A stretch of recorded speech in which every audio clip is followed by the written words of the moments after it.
Hello, this time on Sitrep. All allies are united in understanding that we need to step up to stay safe. With the UK at the forefront, NATO allies have agreed a new defence investment pledge, raising defence and security spending to 5% of GDP by 2035. It will add more than $1 trillion a year. And they said, you did it, sir, you did it. Well, I don't know if I did it, but I think I did. We've got a lot to unpack from the NATO summit, haven't we? A lot of money promised, yes, but how will it be used for our defence? A former head of the British-led Allied Rapid Reaction Corps will help us read between the lines. We'll also break down the UK's decision bringing back the capability to drop nuclear bombs from planes. And Sian was in the room for some of the big moments. She'll give us the insider's guide to what it was like and what we might have missed. Sitrep with Kate Gerbeau and Professor Michael Clarke. So NATO summits are a big deal. Last year's summit's declaration came in at 38 paragraphs.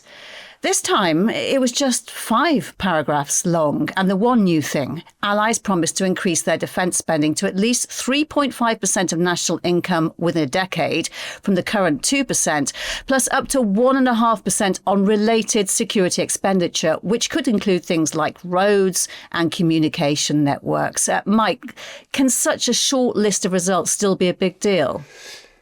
Yes, it can. I mean, we would normally expect a NATO summit to deal with lots of different issues, all sorts of things about China and about new warfare and AI and cybersecurity, all those sort of things. This was a one-item agenda. I noticed that Ed Lucas this morning in The Times said it was a Potemkin summit. It was just a series of illusions. It was cowardly, he said. Well, I understand what he means, but actually they only had one issue to deal with, which was getting through it without an obvious bust-up with the United States, particularly with President Trump. And the essence of doing that was to concentrate on expenditure. So in that respect, it was successful.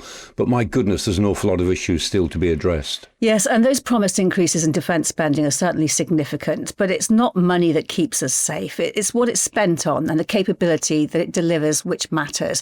And they haven't said much about that, but we'll do our best to fill in the blanks. To help us is Sian Grzeszczyk-Melbourne. She joins us from The Hague, where she's been covering the summit for BFBS Forces News. Sian, it's been quite a whirlwind, I imagine. Yes, Kate, and I wish someone had been filming the hundreds of journalists as we covered it, Gogglebox style, as we reacted to all the twists and turns, and there were so many. On a personal level, I would have loved to have seen the look on my face when Jerry, the Belgian Malinois explosives dog, who was checking all of our camera kits and our bags, decided to stop at mine. But thankfully, it was just his half-time break. OK, interesting thought. Well, we also welcome Lieutenant General Sir Nick Borton with his insights on the military workings of NATO from his 3 years commanding the Allied Rapid Reaction Corps until last year. Nick, great to see you on Sitrep. Thank you very much for joining us. What's it like now as a former senior officer watching these political leaders making pronouncements and decisions on the world stage that your successors are now having to deliver on? Well, it's certainly momentous times for NATO, but rather, as Michael said, I think the fact that the summit went so smoothly should be taken as a win. And to put it in context, if you think back to February of this year at the Munich Security Conference, where Europe got a lecture from the Vice President of the United States, we got a clear message from the Trump administration that they thought NATO was a protection racket, and President Trump expressed concerns about whether he really thought they should be in at all.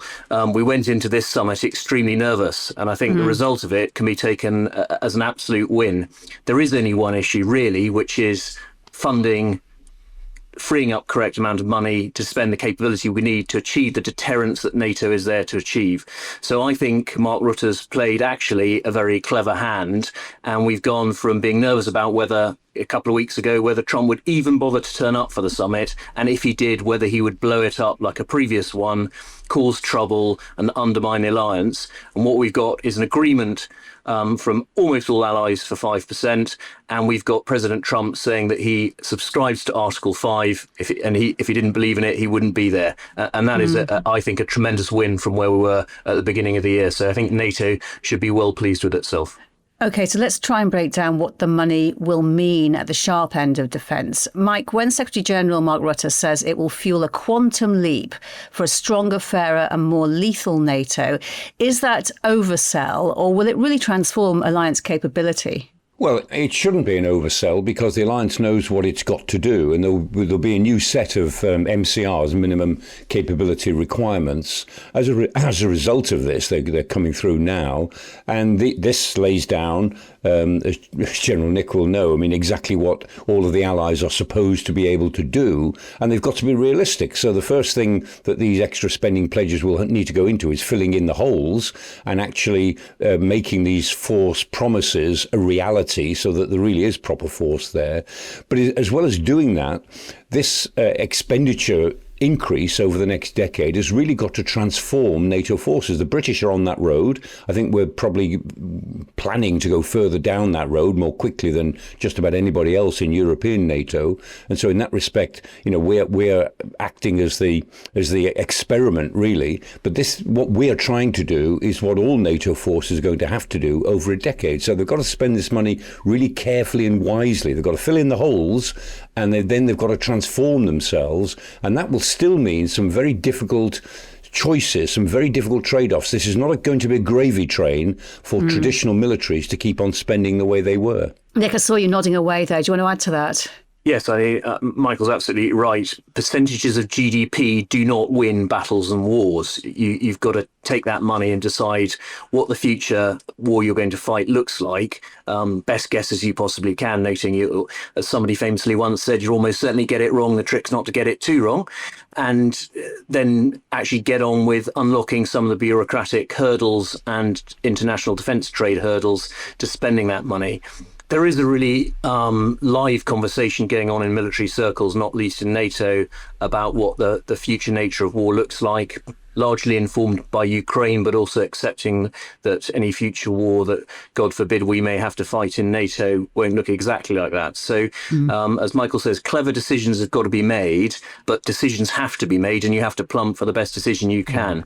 And there's a large element of feature technology, of AI-driven, data-enabled systems and space-based systems versus traditional heavy metal conventional systems. That's a live debate that governments will have to close with as they start to spend this money. And Kate, as often happens, I think, if General Nick would agree with me, I think the British are conceptually ahead on this. I think conceptually we're out in front. But as always, we're good at thinking it through. We're not always good at doing it. We're not always good at implementing it. But conceptually, we are in the lead on this, if only we can follow it through properly. Absolutely right. Yeah. And I think SDR lays that out very clearly, and some people have been very rude about SDR, saying it's not funded and it's not a strategy. Well, that wasn't the aim. It was an external review to look at defence, say what was wrong and say how we should go forward. And I think if one reads SDR, it's actually a very well written and very shrewd observation of the future challenges that UK faces as part of the NATO alliance and what we should do about it. It's now the government's job, having accepted the 52 recommendations of the SDR, in order to work out how to do that. So turning the idea or the policy into an actual strategy. But the SDR in itself, as Michael rightly says, is very, very good thinking, and the British are good at this. Sian, before the summit, Mark Rutte pointed to recently agreed capability targets as the high-stakes homework that informs this defence investment plan. Were you able to get any detail there about what capability targets the UK has agreed to? Well, the short answer to that is no, not really. As Mike just said, this was very much a one-item agenda summit. But the one thing we did get, of course, was the UK releasing their headline about the purchase of 12 F-35A jets, which we'll talk about in more detail later, which is that first insight we have, I think. I think they wanted this summit to be all about those initial headlines, as Mike said, and also what Nick said there as well about just the achievement of that in itself being a huge win. And one of the things that really stood out for me was talking to lots of Dutch journalists and them having lots of praise for Rutte behind the scenes and sort of harkening back to when he was Prime Minister, saying, they described him as Teflon, but also a very smooth operator. And we saw how Trump was invited to the palace, all of that work to actually get, this result probably shouldn't be underestimated. But what really surprised me post the F-35 announcement from the UK is when we were all waiting for the NATO leaders to walk by the press, early doors. They normally will make a statement. Most of them will take questions. When Keir Starmer walked in, he kept walking, sort of hanging his body away from us. And the Dutch reporter standing next to me really wasn't very impressed. And he said, really? He has nothing to say? It's probably what he did want to say about politics at home, I'm sure. So to an extent, we're left making educated guesses, Nick. What's your sense of what NATO wants the UK to focus on in capability for the alliance? Those things are not the subject of guesswork, and it's a slightly geeky point that's not well appreciated. But the strategic planning staff in NATO headquarters in Brussels have a whole team dedicated to working out what these requirements are and allocating them across allies on a sort of routinely cyclical basis called the NATO defence planning process. So the 3.5%, which I think is sometimes viewed in the press as a sort of arbitrary figure that somebody's plucked out of thin air, could be 3.7, could be 2, could be 5, add a 1.5 in for infrastructure. The 3.5 of hard military capability is based on the actual analysis of the military staff on the regional plans that have been designed by General Cavoli with all of us in the staffs below him. So we have a warfighting plan for each of the regions in NATO now. We have forces allocated to it. We know what capabilities are required to deliver all of those plans, and then those are allocated to nations by size. And therefore, there's a fair bit of science that underpins the 3.5 and how we rebuild the capability. Of course, the question is how quickly you do it and over what time frame versus what time frame you think the Russians are going to rearm and be in a position to threaten the alliance. So, we're all pretty clear on what's required. And what you see, as Sian rightly says, is some of those headlines coming out about fighter jets and integrated air and missile defence increasing by 400%, which is, clearly one of the areas where we have been lax. So, Nick, what is required from the UK? Well, what we've signed up to in the SDR, which again is what's down in the MCRs for NATO, is a fully enabled corps headquarters, the Allied Rapid Reaction Corps, with now 2 British divisions underneath it. So we have the 3rd UK division, which used to be known as the Warfighting Division, on the assumption there was only one. But we have, of course, got a 2nd division, the 1st Division, and the Army now have to bring that back up to war-fighting capability. And the theory is that both British divisions will be under the ARC. And then there'll be a set number of fighter or multi-role aircraft squadrons under the Royal Air Force, and then a set number of maritime task groups. I think, as Michael said earlier, we do punch above our weight, and we don't always get credit for that. So we have got 2 state-of-the-art aircraft carriers. And the other thing we bring to the party is the only European nuclear deterrent actually declared to NATO. And that's very significant. And traditionally, we didn't always get credit for those additional things, which is now much more acknowledged. So the whole thing is a certain amount of trading goes on, but we're now clear from the SDR and the work that's done in NATO, and now the funding agreed in the summit about how we get to those points. But no one is pretending those things are easy. And to that point, Mike, inevitably some people say it's easy to promise. Can we and others deliver? Well, we certainly intend to. I mean, this is the point that Richard Barron's has made, to us on Sitrep. He said, look, it's there. All we've got to do now is just get on with it. Instead of, he said he didn't want to hear from people saying, well, we've heard this before with all these promises, the government never delivers. He said, forget all that. Just do it. Just do it if we're serious about it. And I think the mood has changed. My fear about all of this, I mean, we say with the whole SDR design, one is the funding going to be there? Well, yes, it is.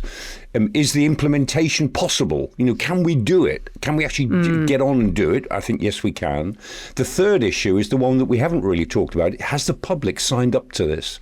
Yeah. Is the public on board for a real change, as we saw with the National Security Strategy published this week, for the reality that we may now have to face the prospect of war, actual war.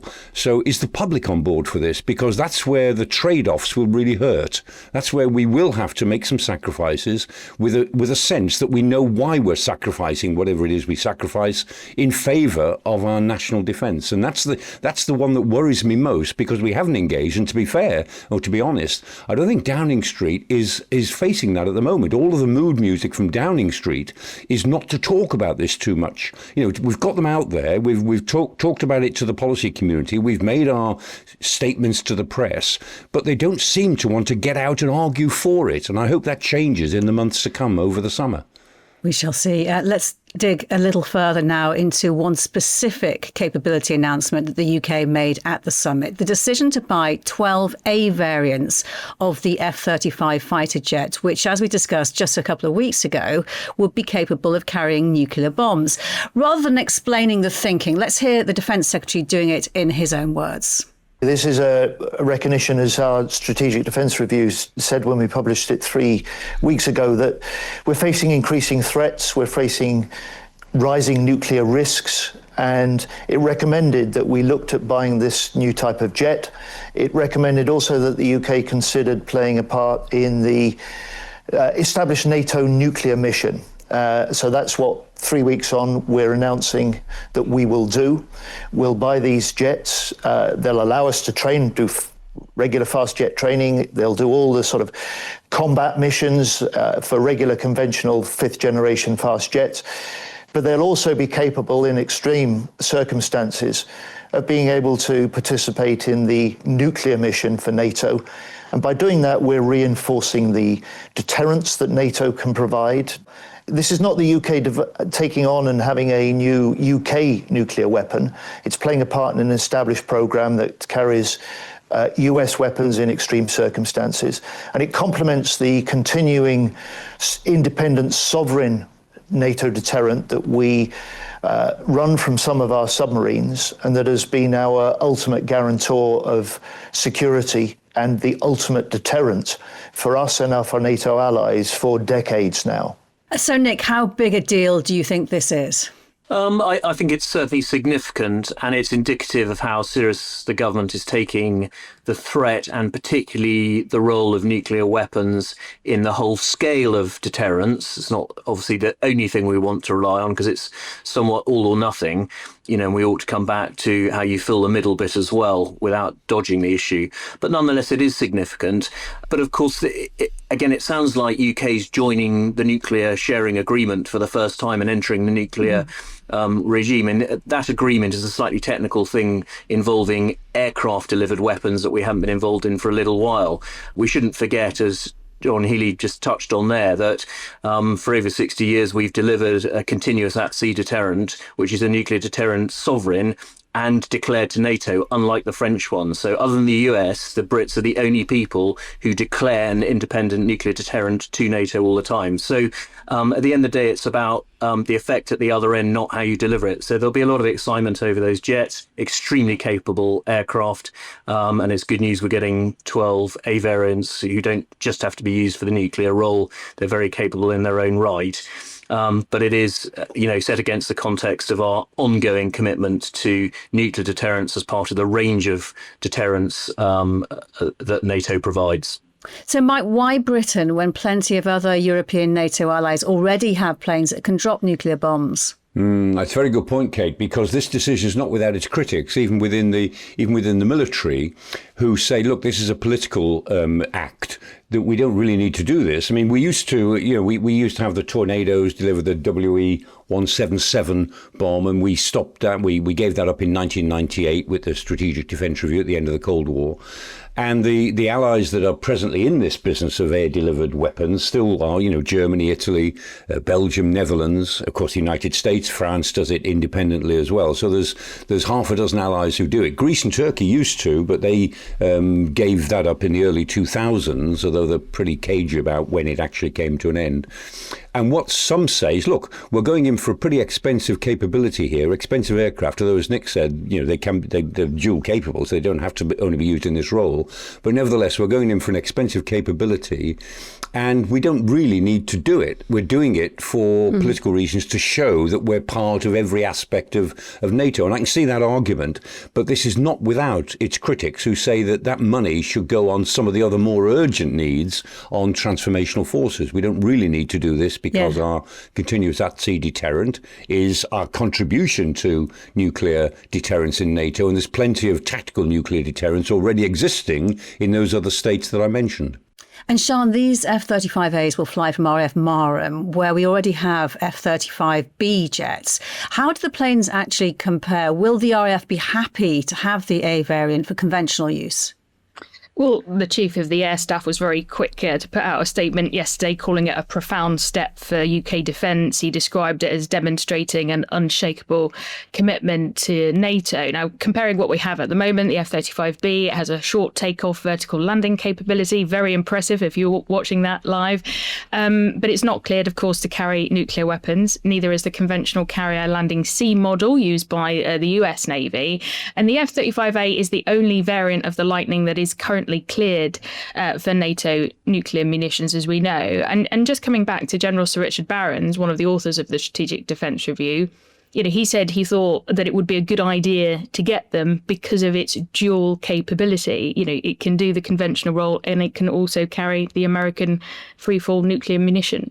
Mike, one of the things you mentioned last week talking to Greg Bagwell was about refuelling, and he pointed out the F-35A cannot be refueled by the RAF Voyager. On X, he has posted saying we can still get refuelling from NATO's allies' tankers, and maybe there is a technical solution down the line. But then, among the critics, John Foreman, another friend of Sitrep, a former military attaché to Moscow and Kyiv, calling it a total waste of money and the stupidest decision by our government in living memory. Yes. I mean, he doesn't mince his words, does he, John? Is the government going to get much pushback, do you think? Yeah, John is never knowingly understated.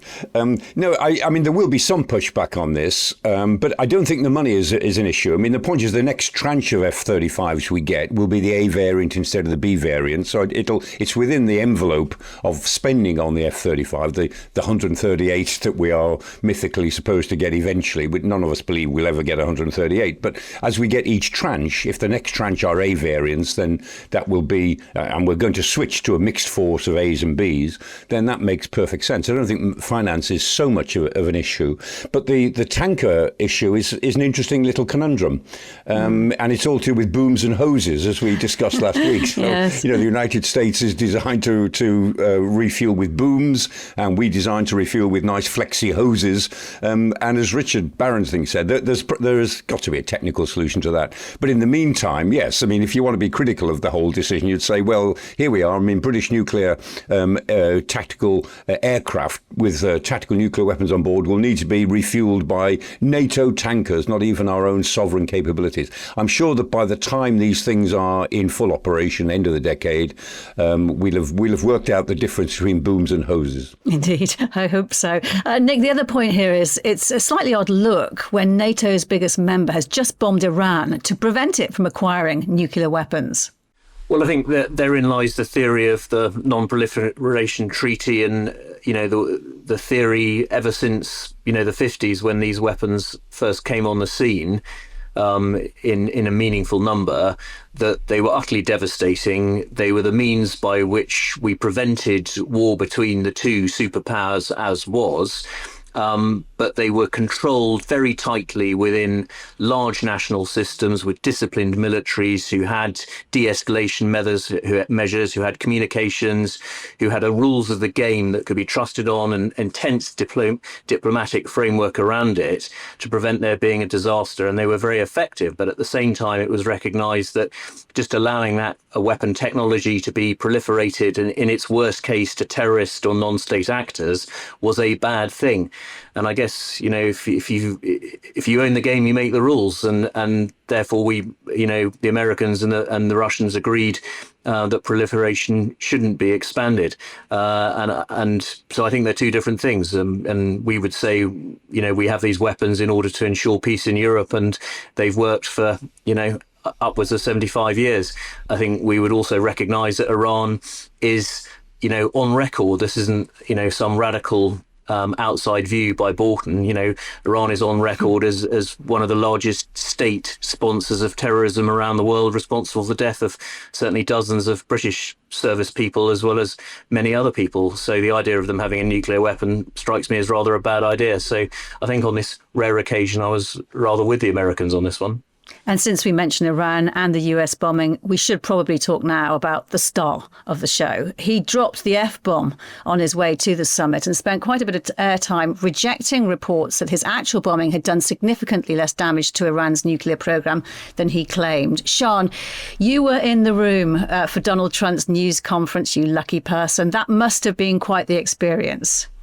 It was. It was quite a long press conference when it eventually started, about 40 minutes. I managed to get on the third row by staying in play after the Mark Rutte press conference. However, a lot of us very nearly lost our spaces when they tried to just clear the first 3 rows for the American press. But some of us held our nerve and row 3 thankfully survived. And when it started, it was quite a journey, as it always is. I mean, he started by saying how beautiful the Netherlands was, especially the trees, that he might be taking one of the trees home with him. He was, of course, flanked by Pete Hegseth and Marco Rubio. And at one point, he said he might change Hegseth's title back to Secretary of War. He compared the strikes on Iran to Hiroshima and Nagasaki, saying they were responsible for ending the war between Iran and Israel. He said in a slightly different way. He was getting increasingly angry. And you mentioned those intelligence reports there about the strikes not being as successful as planned. And he and Hegseth really stuck it to the outlets running those lines, and they effectively said that was an attack on the brave pilots and personnel involved in carrying them out. He also said he would negotiate personally with Spain directly over their spending, trying to get them up to that baseline of 3.5 and 5%. He was clearly very happy, though, hailing the summit as a great victory and saying that NATO is not a rip-off. And earlier, when Rutte was being asked about his stance on charming Trump and how he was calling him the daddy and heaping praise on him, Rutte's response to that was, doesn't he deserve the praise? If he wasn't president, would we be here making this spending announcement now? I feel like a lot happened in that press conference, but of course everyone just wanted to ask him his latest definition of Article 5, because of course before he got on the plane, or when he was on the plane, he had said, there are many definitions. And as Mike mentioned earlier, he eventually said, if I didn't stand with it, I wouldn't be here. Mike, we've seen President Trump almost completely derail a NATO summit back in 2018 in Brussels. Will there be a big sigh of relief today from the Secretary General and the other leaders? Oh, for sure. Yeah, I mean, because they got through it, and it will be regarded as a success. And Mark Rutte, using the daddy word, will hang on him for the rest of his time as Secretary General. And this morning, the White House put out a meme, a very, very funny meme, with a big sign saying "Daddy's home." I mean, this will run and run. Believe me, Daddy. And Trump will love that. He'll absolutely love it. So yes, the summit played to that. And something else Sian said is really important. I mean, Trump said, "I will personally take charge of negotiations with Spain over its contribution," and he said, "We'll adjust it through tariffs." Now, tariffs have got nothing to do with NATO, and tariffs are for discussion with the EU, but Trump doesn't see it that way. So for him, if a nation doesn't make its contribution, if it doesn't join the club now, then he'll punish it even more. He said, "We'll double the tariffs." And that's exactly the way Trump thinks. Again, he's the businessman. He's not a politician as such. And so he thinks of what sort of levers have I got that I can pull? How can I squeeze the Spanish more to take a different decision on their expenditure to NATO? And then there was one final thing that I thought was really telling. At the dinner last night, I mean, this is a 2.5-hour summit. 32 nations have come together to meet for 2.5 hours. The expense of all of that, which is just to get through it.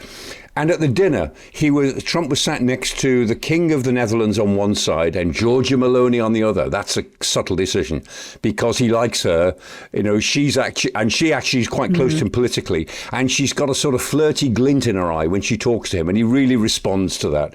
And I thought that's a subtle decision. A king on one side and Georgia on the other. That makes for a successful dinner when you've got Trump in the room. And the cost was 183 million euros.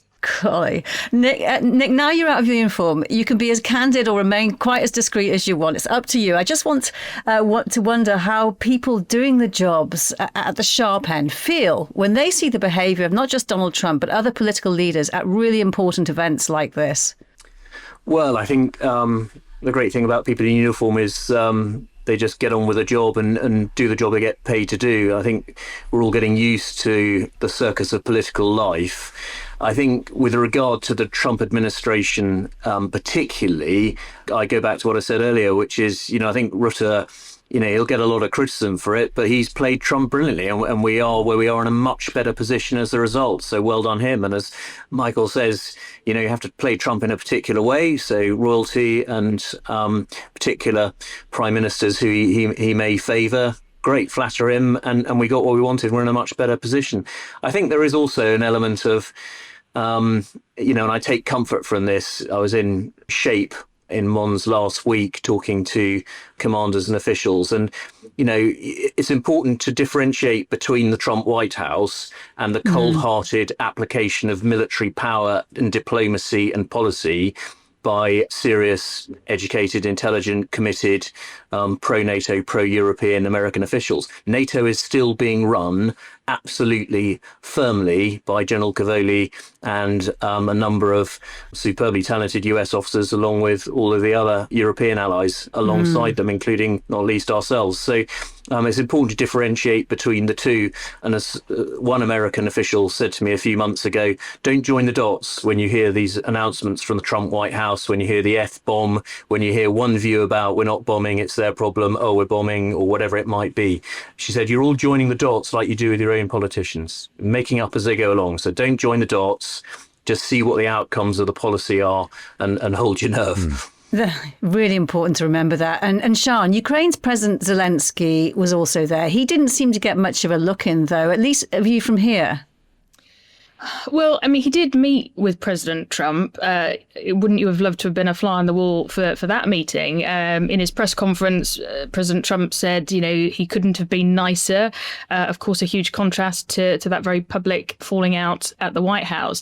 He was on the official program on day one, President Zelensky, but the scale, was much smaller, a smaller room for journalists to hear his statement afterwards. I was quite struck by the unsurprising contrast of how fresh-faced Rutte and Ursula von der Leyen looked to how exhausted President Zelensky looked. And they were saying all of the encouraging things that you would expect them to say. He was, of course, there at the palace for the state dinner with the King and Queen. And Mark Rutte was quick to highlight that when he was asked about, the amount of time that he got during this summit. But coming back to that press conference with President Trump, a Ukrainian journalist asked him if the US is ready to sell Patriot missiles to Ukraine. And his answer was, we're going to see if we can make some available. But then he sort of started to interview her. And you could see that he was, almost visibly moved by her story when she said her husband was a soldier in Ukraine. So even though he didn't get as much attention perhaps as he obviously did this time last year, it was still woven throughout the summit in very interesting ways. Nick, when you look at the prominence of Ukraine compared to previous summits, really the issue does seem to have been marginalised. How much of a worry is that to you? I don't think it's a worry at all. I mean, we came to this summit because we all understand the context and we understand the world we live in, and we've got to fix it. And the way we've got to fix it is to stump up enough money to keep ourselves safe. And so focus on the main effort. And that's what they did. The last summit in Washington, as you rightly said, stated very clearly on numerous occasions support for Ukraine. The EU has stated that. All of our European leaders have stated that. What's the merit in going to Brussels and wasting time going on about how we all support Ukraine again? We've got that. So let's use the limited time available to focus on the main effort, which is unleashing the money to keep the rest of the alliance free while we keep Ukraine in the fight. And the key thing there is, in whichever way the war in Ukraine ends, for good or for ill, and we don't know how that's going to happen, and it certainly hasn't happened as swiftly as President Trump pronounced that it would do, but it will end at some point. the future security architecture of Europe will be changed for a generation, and 1.5 million Russian soldiers will no longer be engaged in combat in Ukraine and will be available to move to anywhere else along the border with NATO. And so we have got a period of time in which to get ourselves sorted out in order to meet that potential threat in the future. And the summit was the opportunity to start a serious conversation about that by getting the money in place to start unlocking the bureaucracy and procuring the capability we need to keep us safe. So I don't think endless discussion about supporting Ukraine. Zelensky knows that we all support him. He gets that in spades. In fact, earlier this week, on Monday, our Prime Minister announced another agreement with Ukraine about defence industrial development. So I think that message was loud and clear. I think they played it right. And Sian, can I just pick up on a point that Mike made earlier about the need in the UK to get the public on board with the importance of defence and investing in it? What sense did you get about that in other European countries? Well, I think there's such a huge contrast, and I'm so pleased that Mike brought that up, because I was having a conversation with a journalist who's based in the Netherlands, and she was saying that every month they have emergency sirens that go off. Everyone has a text on their phone on the first Monday of every month. The government have asked all citizens to have a 72-hour supply of food and water, and she was quoting a figure of about 42% of the public have done that. And you could only imagine, the difference if that's what the UK public were being told. But there is so much work to be done, I think, because when you go to countries like the Netherlands, like Estonia, the general feeling on the ground when you talk to the average citizen is that they very much do, expect that this might potentially happen. And of course, you would expect that in places like Estonia and proximity to Russia.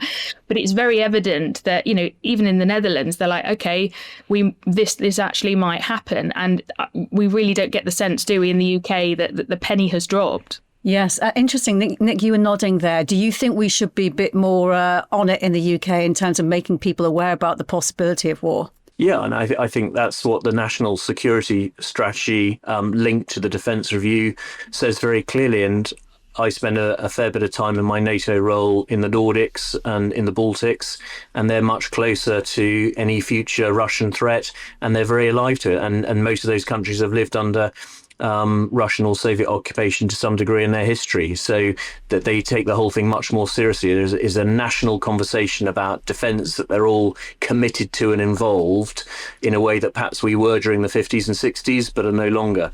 And it's very interesting as you open the news this morning, the NATO summit and the challenges that NATO faced completely off the news, and we're back to a fight about welfare spending. And that in itself indicates the conversation in this country. And as CGS said a few months ago, how is this not the most important thing that we're dealing with? Why is this not the most important thing that the government's funding? And I think they're doing their best, but certainly I don't think the message has landed nationally yet. And so that is a conversation that we need to have without a shadow of a doubt. And Mike, a final thought from you. How do you think we'll be reflecting on this summit in 10 years' time, when everyone is supposed to be spending 5% of their national income on defence and security with transformed military capabilities? Yeah, well, it's a long journey between now and 2035 when this will all be supposed to have happened. And I think we'll be in a different world by then, one way or another. And I think the key question for me with NATO is not, can NATO survive these rows? It always does. I mean, we've had, terrible rows in NATO over the years over France pulling out of NATO in 1966, and then the rows over the intermediate nuclear forces in the 1980s. And then all the row over Iraq in 2003. I mean, NATO always gets over these rows, but the reason it always gets over them is because there are very strong community of values, and particularly transatlantic values. And that's the key question for me. It's the transatlantic values that we share with the United States and with the other new members of Europe. The values, that's the cement that holds all the bricks together. And I think we'll find out in 10 years' time if those values are still so commonly held. If they are, then NATO will be in pretty good shape, I think, with this money being spent, I hope well, by then. But if those values really are in decline, then the cement will have disappeared in 10 years' time, and NATO will be a fairly empty edifice. One way or another, we'll find out by then. OK, thank you, Mike. Lieutenant General Nick Borton, thank you. And Sian Grzeszczyk-Melbourne, thank you to you. Safe journey home. And that is all for now. Professor Michael Clarke will be joined by James Hurst for another Sitrep next Thursday. In the meantime, you can stay up to date with all the latest defence news on our website, forcesnews.com. For now, though, from me, Kate Gerbeau, thank you for joining us. Bye-bye.